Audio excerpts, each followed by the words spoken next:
A etapa de Jeddah acabou e, novamente, a Red Bull domina por mais um fim de semana.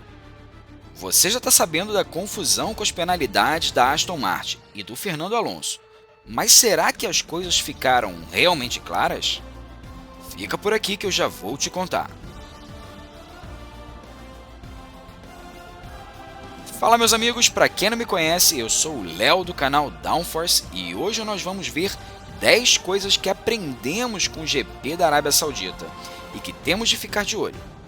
Lembrando que a temporada acabou de começar e muita coisa pode mudar até o final do ano.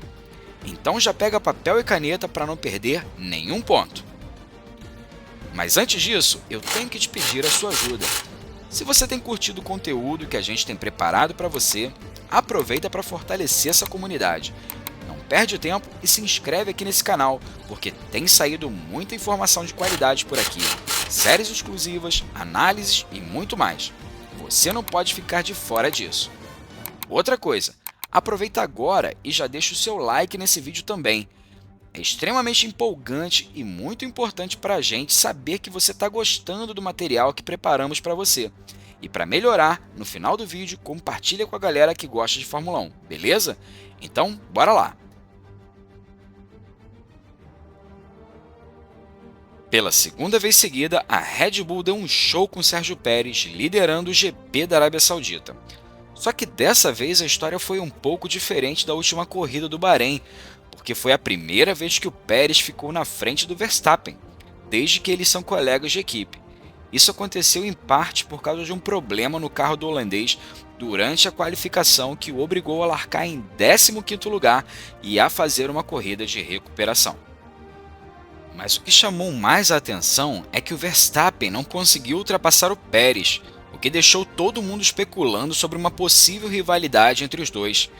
E isso fica ainda mais interessante porque no ano passado teve aquele rolo todo com as ordens de equipe no Brasil e as mensagens confusas pelo rádio enquanto eles disputavam a volta mais rápida.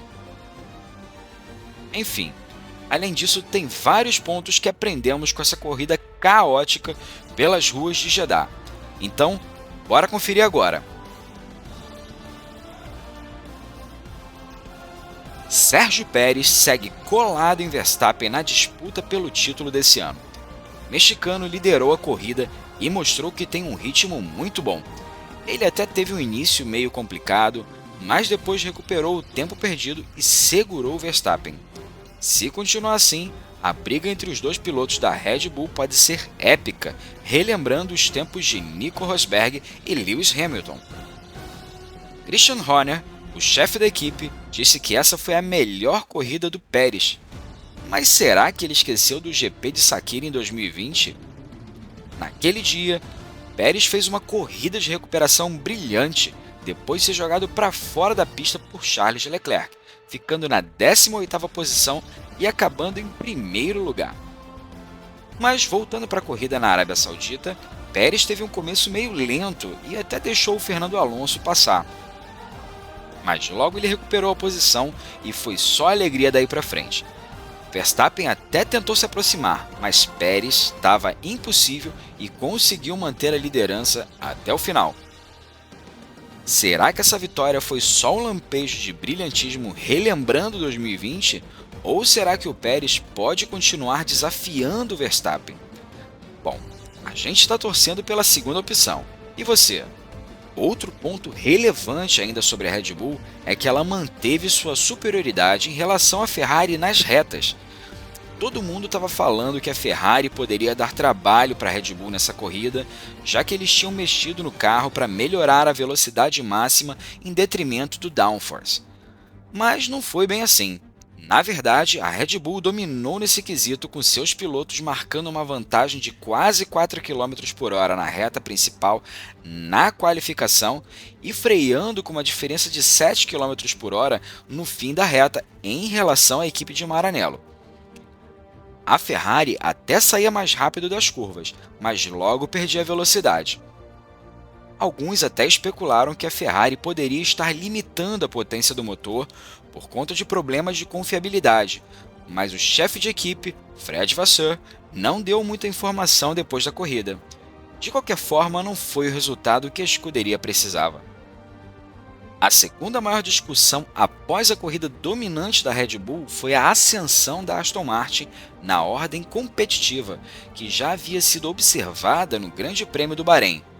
No entanto, Fernando Alonso havia alertado que o arrasto adicional do carro em comparação com outras equipes de classe A, especialmente a Ferrari, poderia ser um grande problema em Jeddah.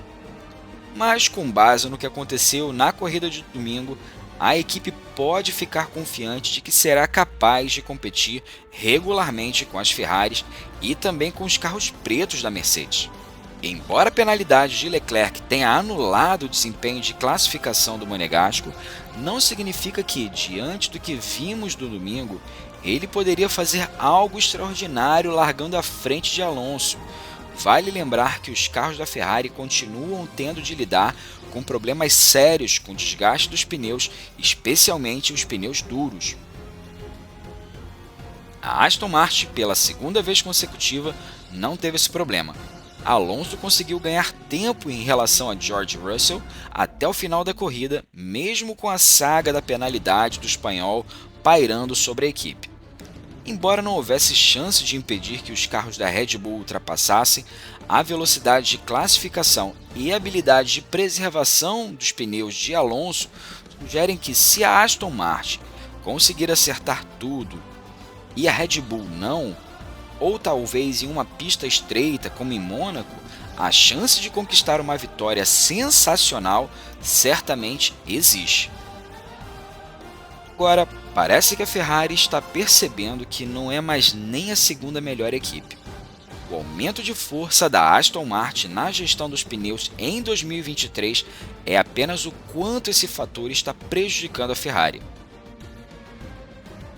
O SF23 ainda é claramente uma força expressiva na classificação, mas tanto Leclerc quanto Carlos Sainz perderam terreno no último trecho com os pneus duros durante a corrida.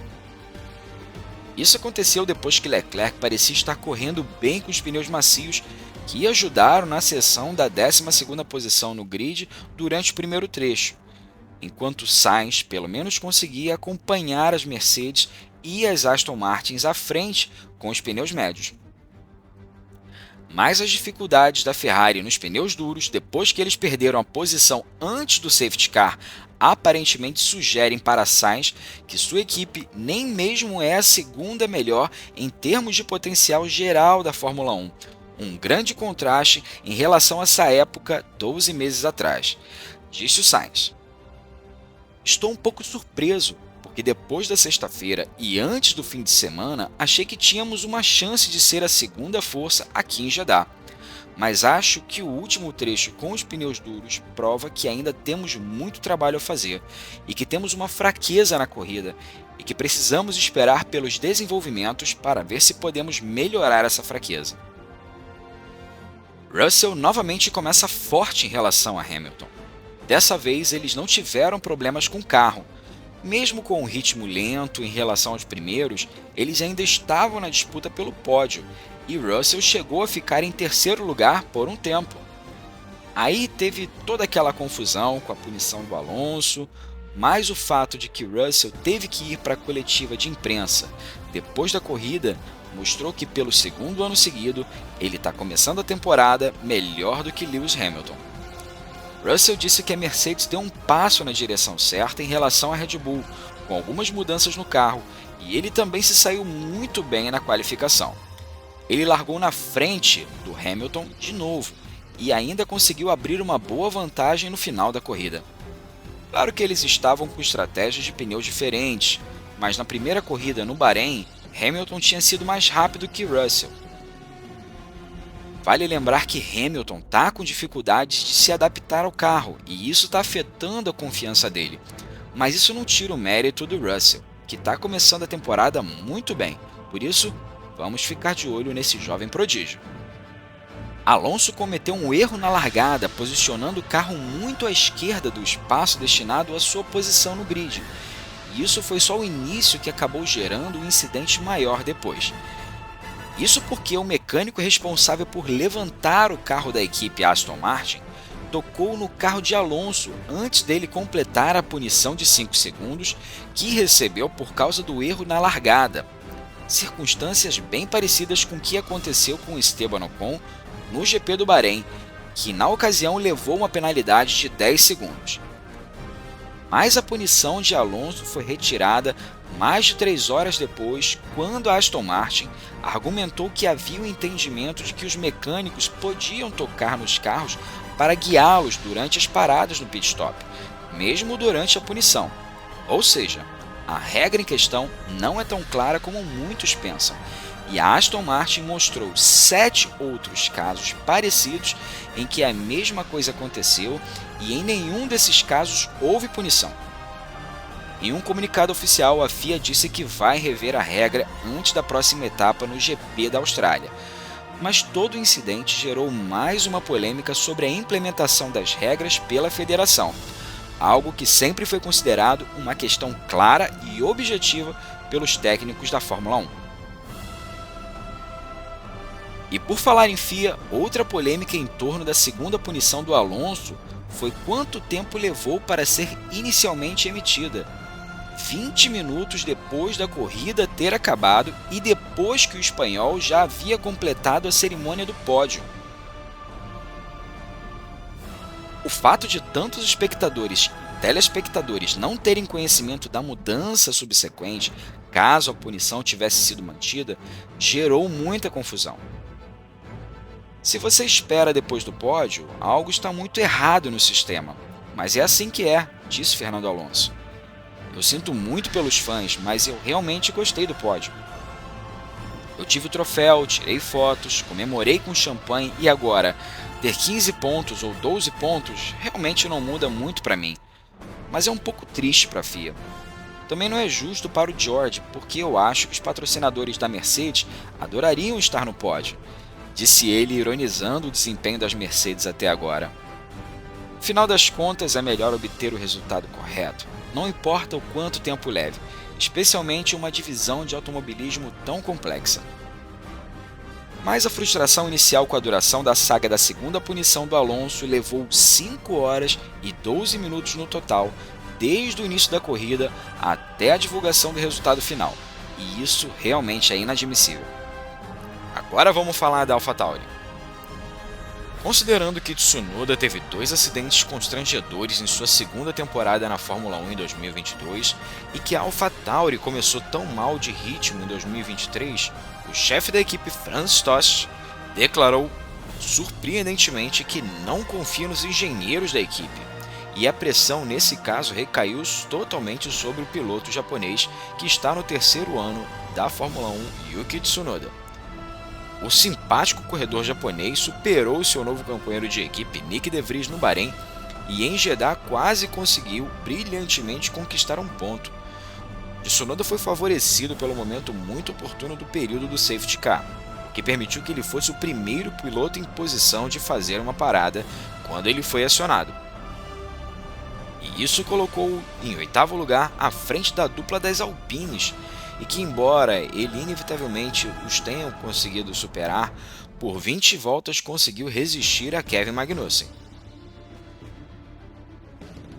Somente a considerável coragem de Magnussen empurrando o nariz da sua Haas para dentro da curva 1, na verdade, no movimento de defesa, uma vez que ele já havia ultrapassado Tsunoda na última curva, segundos antes, encerrou a sua batalha. No entanto, Tsunoda deve se sentir encorajado pela paciência e determinação que demonstrou ao enfrentar um carro mais rápido.